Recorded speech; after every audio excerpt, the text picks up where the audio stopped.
Thank you very much, and thank you for giving me a few minutes here today. I start by thanking Vosca for organising today's events and all the other community events that they organise, because having a, I suppose you could call it a yeast in the community like Vosca, means that everybody gets an opportunity and there is space for people to do things. So can we put our hands together and say thank you for that?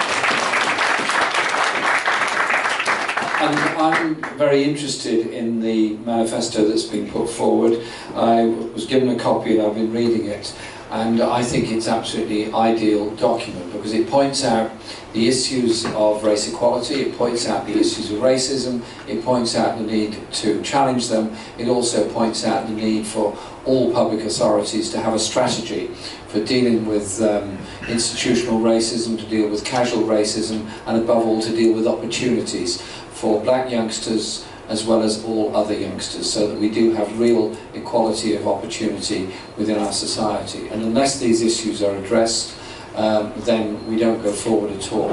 And I believe very strongly that the strength of community organisations and the pressure they can put both on local authorities, on elected mayors, on health authorities, transport authorities, and on central government itself is something that is grossly underestimated. And so it's the voice that's put forward now that is very important. And I'm happy to be here to work with you in seeing how this Bristol Manifesto, Batok's Blueprint, can be put forward. And I think what a great title for it, Batok's Blueprint, because we recognise the work that's been done by others in the way in which they stood up against the racism that was endemic at one time within our society, has not completely disappeared from our society, but is something that is there. And I understand yesterday was the funeral of Princess Campbell, and again somebody who gave an awful lot to the community and to this city.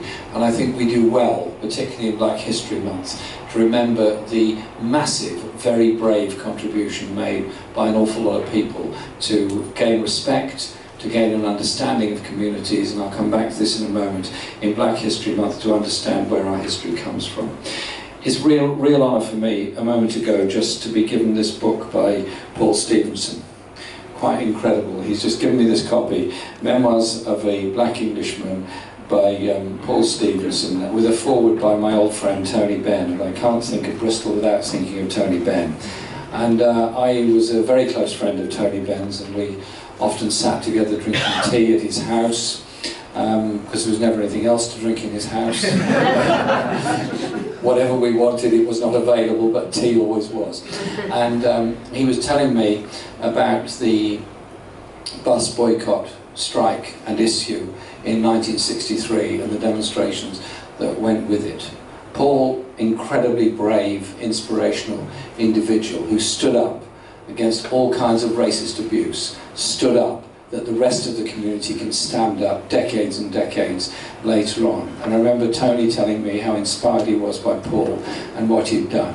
But also I think we could be inspired by Tony, because it would have been very easy as a politician in those days just to walk by on the other side, just pretend it's nothing to do with you and go away. He didn't. He stood up with the community because he wanted to live in a world free from racism. Being free from racism and opportunities for everybody of different communities is not necessarily the same thing. Tony fully understood that. Paul fully understands that. And I think we say a huge thank you to Paul and all of those that stood up and were counted when it mattered and made life better for everybody else in the future. Thank you, Paul.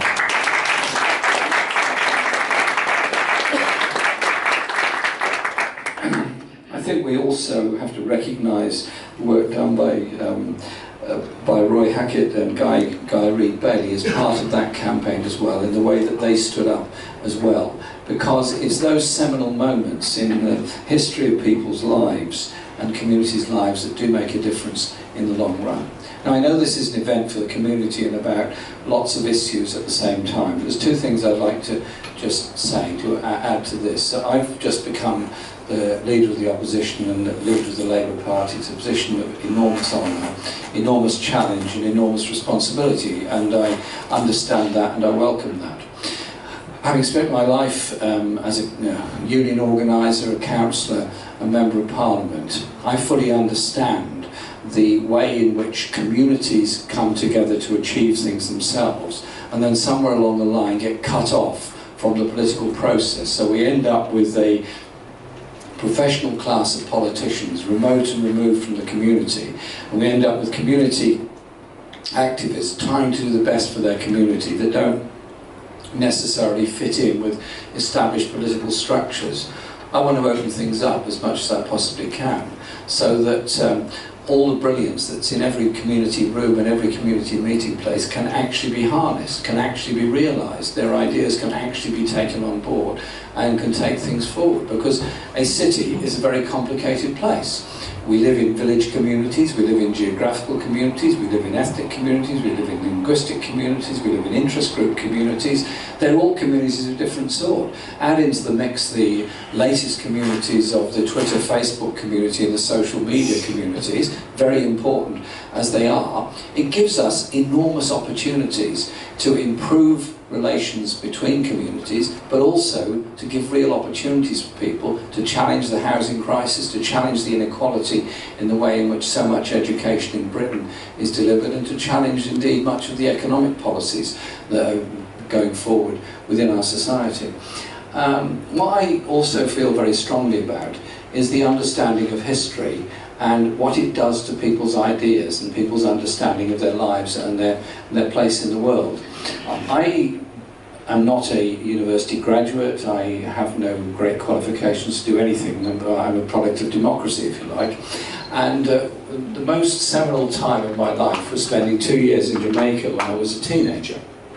A late teenager, doing work in Jamaica, mainly youth work and that sort of thing, and learning a great deal about the history of the Caribbean, reading the works of Marcus Garvey and many, many others, and reading for the first time in my life a lot of African history and history of other parts of the world. And I'm absolutely passionate that our children must be brought up understanding, of course, the history of this country, of course understand the social movements that brought about so much within our society, but also understanding that the fount of all wisdom isn't Europe, the fount of all wisdom isn't the United States, the fount of all wisdom is no one place in the world, it's the whole world.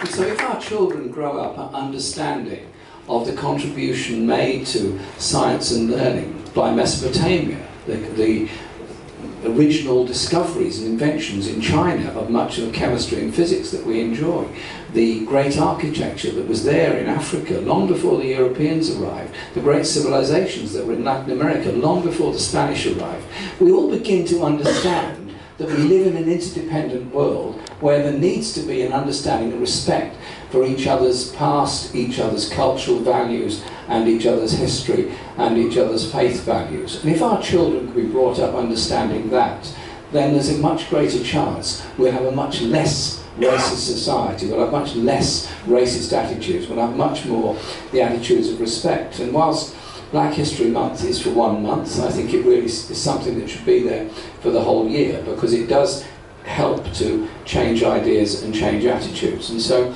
the event we're doing today, to me, is interesting. I'm interested to hear points of view of everyone here, and I'm delighted to be in Bristol with Paul, this city that has well, such a history of invention, of technology, but also the other side of it, the history of the slave trade and the wealth that was made out of the slave trade. There is a very complicated history, but there's a very complicated history to pretty well every city in this country, and indeed to this country as a whole.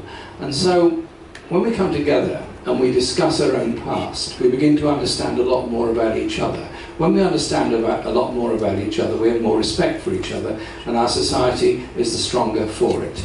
So I'm enjoying my position. It's very hard work and there's a great deal of pressure on it, but I'm happy to do that, because if it opens up the political process, opens up the possibilities of democracy within our society, opens up the voice for everybody within our society, so that nobody is marginalised and we pass by on the other side, then we will have achieved a great thing. And so our event this afternoon is fascinating. Our event this afternoon is about community empowerment and community strength. Our event this afternoon is not just about this city, but it's the example this city can give to the rest of the country, and how we deal with our past, deal with our present, but above all, empower all communities to deal with the problems that we face in the future. So the next generation do better than this generation, and the one after that does even better. Let's leave something good for our children and grandchildren and great-grandchildren, rather than something worse for them, because we were too greedy to think about the next generation and what was coming afterwards. Thank you very much for inviting me here today.